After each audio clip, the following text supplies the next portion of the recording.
문득 궁금해지는 게 우리가 이제 태양에 관한 그런 명언들이 굉장히 많아요. 내일은 내일의 태양이 뜬다. 그다음에 이제 하늘 아래 두 개의 태양을 봤다. 그렇죠.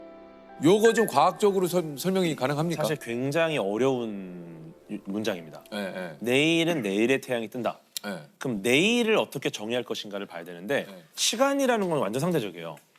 사실 지구가 자전하기 때문에 오늘과 내일이라는 개념이 생긴 그쵸. 건데. 예. 근데 내일은 내일의 태양이 뜬다. 사실 태양 입장에서 봤을 때는 굉장히 웃긴 일이에요. 왜요? 왜냐면 오늘 내일을 결정하는 게 지구가 도는 것 때문에 그런 거지. 태양 입장에서는 내일이란 건 없어요. 태양은 항상 있는 겁니다. 지구가 거기서 돌고 그냥 쇼를 하고 있는 건데 내일은 내일의 태양이 뜬다. 그럼 태양 입장에서 뭐야? 뭐? 아, 지들끼리 혼자 돌아놓고선. 좀 진지하네 얘들이? 이런 느낌인 거죠. 그리고 하늘 아래 두 개의 태양은 없다. 이거는 사실 굉장히 잘 만든 문장이긴 해요. 근데 확실한 거는 하늘 아래 한 개의 태양도 없어요. 그냥 하늘 아래 태양이 없어요. 뭔 소리예요? 하늘 밖에 있는 거구나. 그렇죠. 왜냐면은 우리가 보통 이제 하늘을 정의할 때 그 지표면으로부터 한 100km까지를 이제 우리 대기권 안으로 정의를 하고 이걸 카르만 라인이라고 그러거든요. 맞아요. 카르만 라인. 요거 밖으로 가면 우주로 정의를 합니다. 네. 하늘 아래라면 카르만 라인 안쪽으로 봐야 되는데 요 안쪽엔 태양이 없어요. 요 밖에 있습니다. 그래서 하늘 아래 두 개의 태양은 없다. 이 말은 너무 잘 만든 말이지만 좀 바꿔서 하늘 아래 두 개의 태양은 당연히 없다.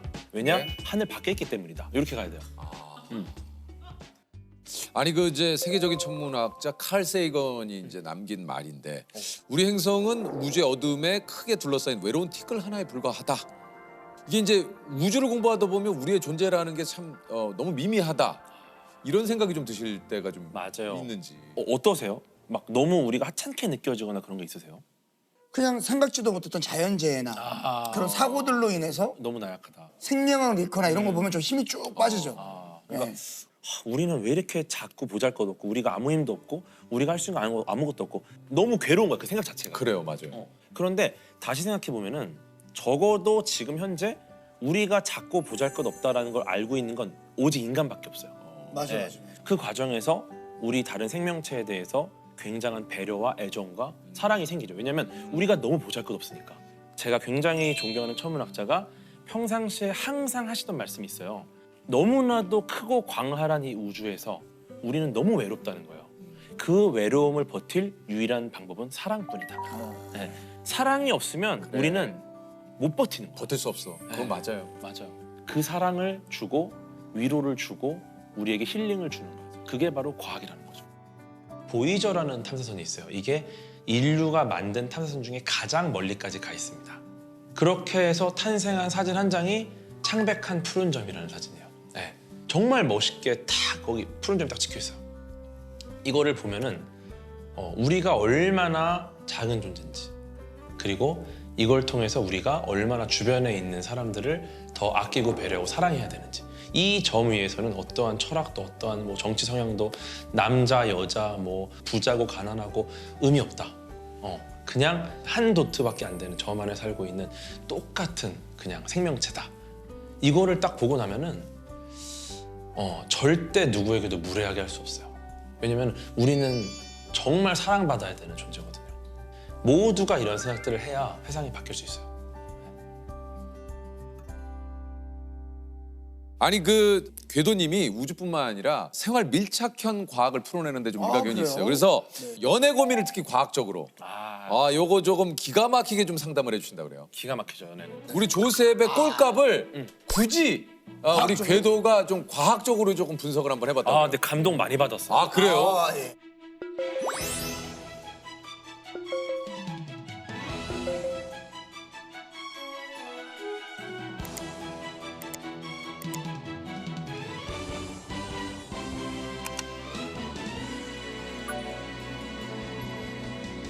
그대가 하늘에 떠 있는 해라면 밤이 오지 않았으면 좋겠어요.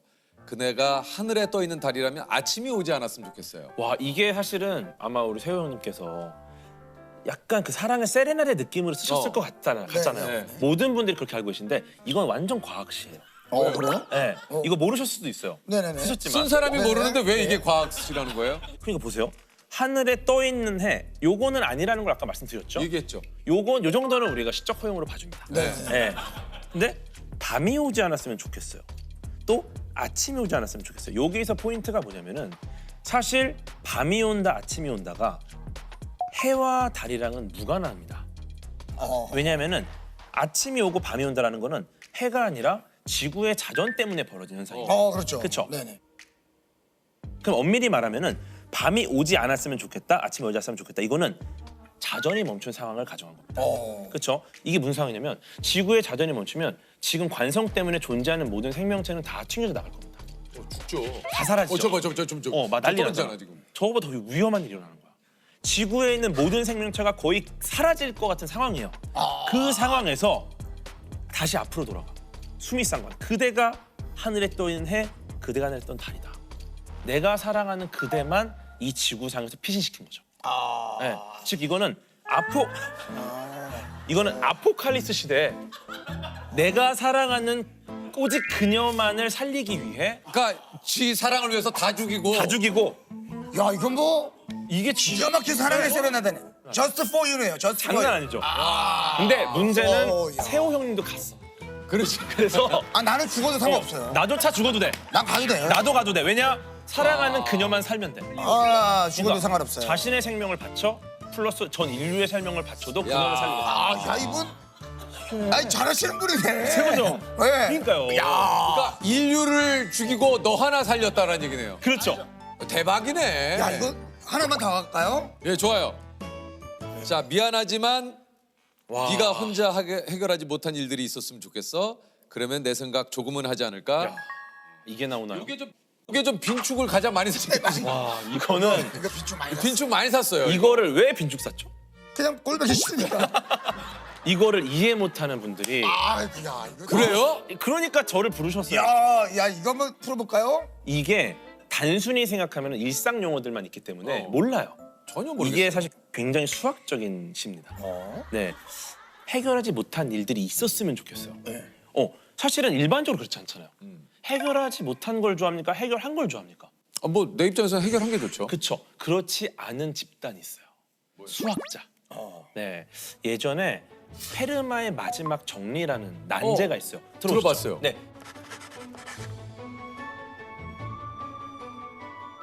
이게 증명된 거 아시죠? 네, 이게 거의 400년 만에 증명이 되는데 그 앤드류 와일즈라는 수학자가 증명을 합니다. 기가 막힌 방식으로 증명을 해요.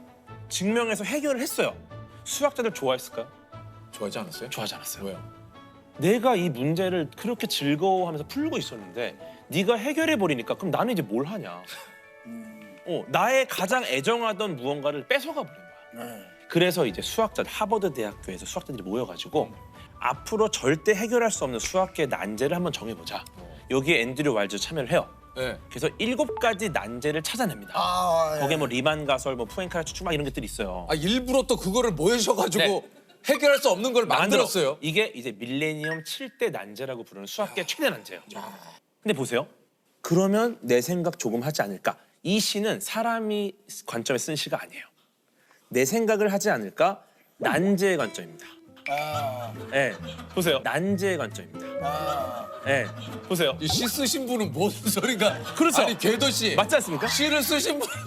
근데 왜냐면 진짜 명작은요. 내가 그걸 어떻게 만들었는지도 몰라. 이런 느낌인 거죠. 그러니까 이거 그냥 SNS에 관심 받으려고. 아니. 아니 좋아해. 기도 씨 괴롭니다. 이거를 왜 썼냐면 네. 제가 생각하는 사랑은 난제라고 생각을 했거든. 사랑은 난제. 사랑은 풀지 못한 숙제. 후가 영감을 받았다니까요. 근데 보세요. 이걸 난제 입장에서 보면 내가 난제야. 내가 리만 가설이야. 미안하지만 수학자들 너네가 혼자 해결하지 못할 일이 있으면 좋겠다. 왜냐? 그러면 니들이 리만 가설 생각을 좀 하지 않을까? 근데 많은 시청자분들이 궤도님 보고 진짜 꼴값 때문에 말고 할것 같아. 꼴값 떨죠? 네. 이제 악플 달려고 궤도를 검색합니다. 거기서 이제 야, 과학을 그래. 만나. 맞아요. 경이로울 보고 네. 와 과학 이렇게 재밌었어? 야 근데 이야기를 너무 재밌게 잘 그러니까. 풀어주신다. 글 쓴 사람도 기분이 좋다. 아니 이게 궤도님이 이제 이말년 씨와 과학 콘텐츠를 만들어서 많은 분들을 좀 킹받게 했다고 하는데 김치 싸대기에 숨겨진 과학의 원리, 켄타우로스에게 과학적으로 바지 입히는 법. 제목만 들어도 상당히 킹받게 만드는. 도대체 이런 걸 왜 분석을 하시는 건가요? 그냥 그 사람들이 과학을 좋아하게 만들려는 방식이죠. 네, 왜냐면은 예를 들어 그냥 작용과 반작용이라는 뉴턴의 운동 법칙이 있다. 근데 이 재미없잖아요. 근데 김치 싸대기를 때릴 때 있잖아요. 그럼 김치 싸대기를 딱 때립니다.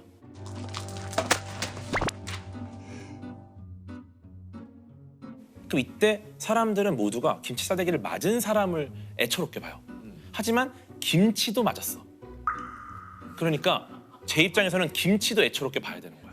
때리는 순간 볼도 김치에 맞았지만 김치도 볼에 맞은 겁니다. 그러니까 둘 다 작용 반작용. 이런 얘기를 하는 거예요. 그런 얘기를 하면 댓글들이 어떻게 달려요?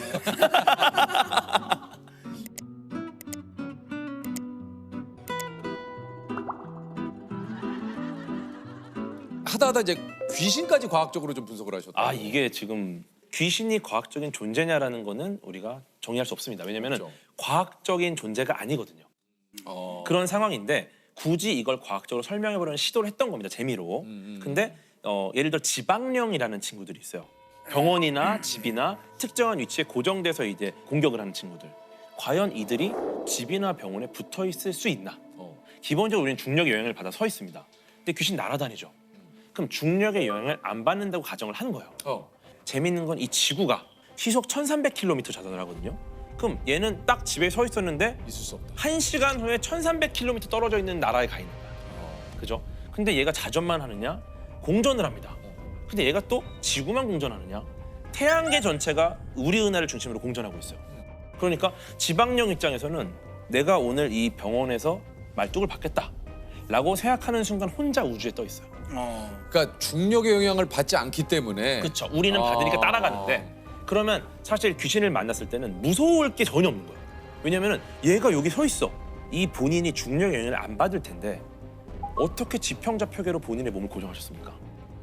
자신의 몸을 지구의 병원에 혹은 학교나 집에 고정하는데 굉장히 많은 힘을 쓸 것이다. 그래서 우리를 공격할 힘이 없어.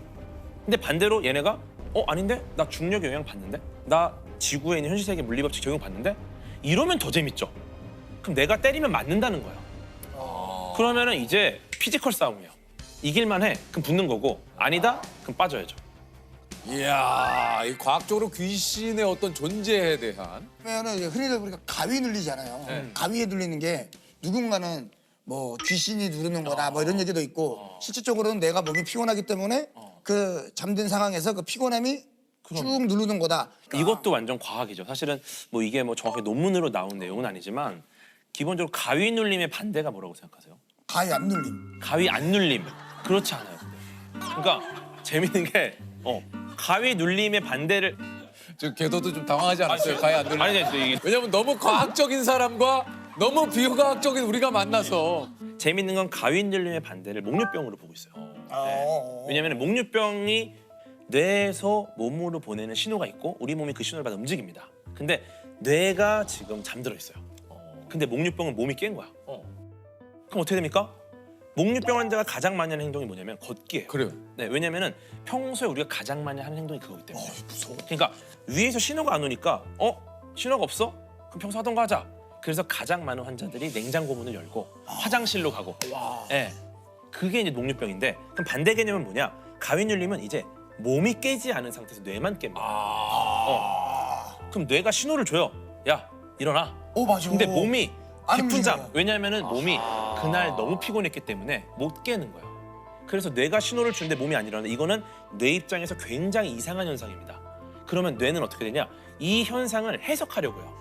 아마 무언가 외력이 나를 잡고 있는 거 아닐까? 거기서 이제 귀신이라든지 괴물들이 나를 잡고 있는 거예요. 이거는 몰라. 야 재밌다. 그죠. 그래서 누가 건드리는 순간 가위는 풀려요. 왜냐? 맞아요. 몸이 깼거든요. 그러네. 진짜 가위 누르면 이게 희한한 게 뇌는 깨 있는데 맞아요. 몸이 안 움직이니까. 그리고 눈은 보이죠. 보여요. 왜냐면 시신경이 뇌랑 가장 가까운 신경이라 가장 먼저 깨요. 그래서 일단 눈은 보이나 나머지 감각들은 거의 차단이 됩니다. 그래서 뭐 죽을 때 그거 있잖아요. 사람은 죽어도 이렇게 주마등. 그 본다고. 이것도 되게 재밌는 얘기인데. 이것도 지금 이게 너무 재밌- 왜냐면 이게 죽어도 본대잖아요. 이게 우리가 주마등이 스친다고 하면서 과거의 어린 시절부터 막 기억들이 쫙 빠르게 돕니다. 네. 이게 왜 그러냐면은 죽음의 순간에 우리의 뇌가 해야 되는 일은 딱 하나예요. 뭐예요? 살 방법을 찾아야 돼요. 근데 주변에 조언을 구할 사람이 아무도 없잖아요. 그럼 이 뇌는 나의 모든 삶의 기록 안에서 이 난관을 극복할 방법을 찾아냅니다. 그래서 주마등에서 치는 게 내 뇌가 살려고 발버둥 치는 거예요. 예를 들어 차가 낭떠러 떨어진다. 그럼 예전부터 기억을 쫙 해서 내 모든 이 삶의 역사에서 이 떨어지는 차에서 생존할 만한 정보를 받은 적이 있었나? 그런 사례가 있었나? 모든 경험과 데이터 들은 얘기를 다 조합하는데 결국 없었죠. 주마등에서 치고 대박이네. 야 이거 가장 자주 하는 말이 과학이죠. 모모는 완전 과학이죠. 이건 과학이죠. 네, 재석 형님 완전 과학이죠. 과학이죠. 세호님도 완전 과학이죠. 어떻게 보면 형 그 MC 보는 것도 어떤 과학이 있지 않습니까 뭔가 완전 과학이죠. 진행에? 근데 네. 저는 그냥 조셉이라고 하시잖아요. 사실은 조셉이 아니시잖아요. 아니죠. 근데 조셉이라 하잖아요. 너무 착하게 생기셨 아이고 아이고. 저 사람이 누구지? 저희 회색 양복. 조세요. 조세호요. 조세.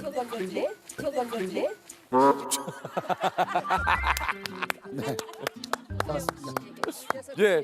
이름이 근데 괜찮다. 조셉. 네 조셉. 조셉도 나쁘지 않네요. 이것부터도 저는 경이로웠어요. 왜요?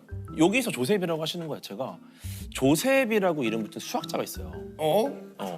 조셉 루이 라그랑주라는 수학자가 있어요. 아야 예, 무섭다. 프랑스의 수학자인데 그 라그랑주 점이라는 우주에 그 위치가 있어요.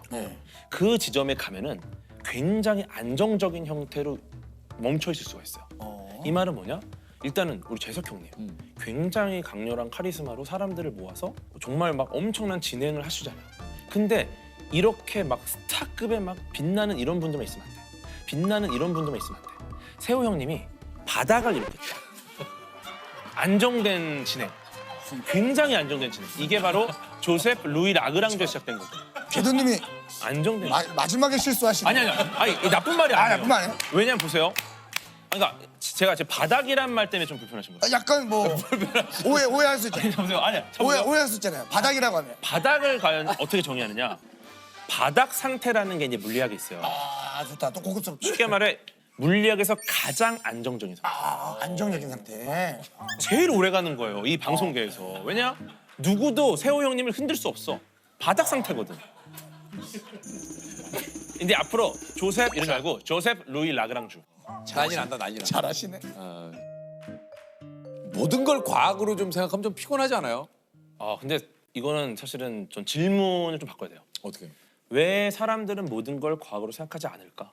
네, 제가 원하는 세상은 모든 사람이 과학적으로 생각하는 세상입니다. 그러니까 중요한 거는 과학적 사고를 하는 거예요. 인과관계를 명확하게 하는 겁니다. 이게 세상을 어떻게 바꾸냐면 세상에서 갑자기 이해할 수 없는 이상한 일들이 벌어져요. 이런 일들이 보통 상처를 많이 줍니다. 슬픔을 만들어내고. 근데 인과관계가 명확하다? 그러면 우리는 굉장히 합리적으로 사고를 하게 돼요. 즉 상식적인 세상이 만들어지죠. 그래서 저는 모든 사람들이 전부 다 과학적 사고를 하는 상식적인 세상을 만드는 게 목표예요. 네, 그래서 세상이 굉장히 합리적이 되고 아름다워지지 않을까 이런 생각을 하고 있습니다.